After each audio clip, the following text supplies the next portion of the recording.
అంటే ఇప్పుడు మీరు సారథిలో ఉన్నారా? సారథులు ఉన్నా, గర్వంగానే చెప్తున్నా. ఇది చాలా మంది నన్ను విమర్శించిళ్ళు, సారథులు ఇట్లుంటామని. ఎందుకు ఉండద్దు?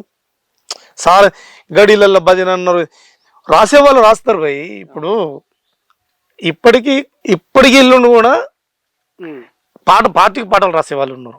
ప్రభుత్వానికి ప్రజలకు మధ్యలో వారధులుగా ఉన్నాం మేము.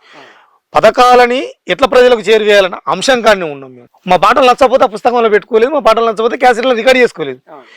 ఎవరిని పాలకులను ఎత్తిపట్టి పాలకులను జోకిపడి రాయం మేము. అలా కొంతమంది ఉన్నాం మేము. కొంతమంది విప్లవకారులు అలా ఉన్నారు, విప్లవ పల్లికలు వచ్చినాను.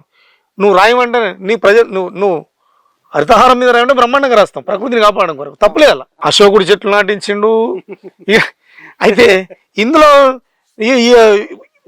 వీళ్ళు అంటే ఇక్కడ ఉన్న పాలకులు లేకపోతే ఈ ప్రకృతి లేదు అని అత్యోశక్తులు పెట్టి మాత్రం ఇప్పుడు పాటలు రాయలేదు. అవి మరి రికార్డు కాలేదు. సారథిలో మీరు ఉండే భజన చేసేవాళ్ళు ఎప్పటికైనా చేస్తారు, చేయని వాడు చేయరు.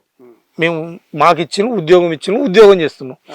ప్రతి ఉద్యోగికి ఏ ఎంప్లాయీకి అయినా యజమాని ఇష్టం ఉండాల్సిన అవసరం లేదు. కొందరికి ఉంటుంది, కొందరికి ఇచ్చినందుకు ఆయన వాళ్ళ మీద దాన్ని ఏమంటారు అన్న, మన ప్రేమ కృతజ్ఞత బాగుంటుంది. మాకు అన్నం పెడుతున్న కృతజ్ఞత ఉంటుంది. ఆ కృతజ్ఞత భావం అది ఉంది.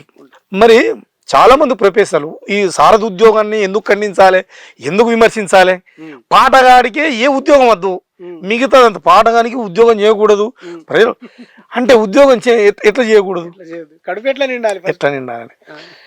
కళాకారుడు అల్లుంటే మాత్రం మీద మాట్లాడుకోడా మళ్ళీ లేదు. ఆయన తనకు ఒక భావం, తనకు వ్యక్తిగతం, తనకు అభిమతం ఇలా అంటే మరి వీడు ఎట్లా బతకాలని? సారథి ఉద్యోగ కళాకారులను అవమానించి మాట్లాడడం కరెక్ట్ కాదు.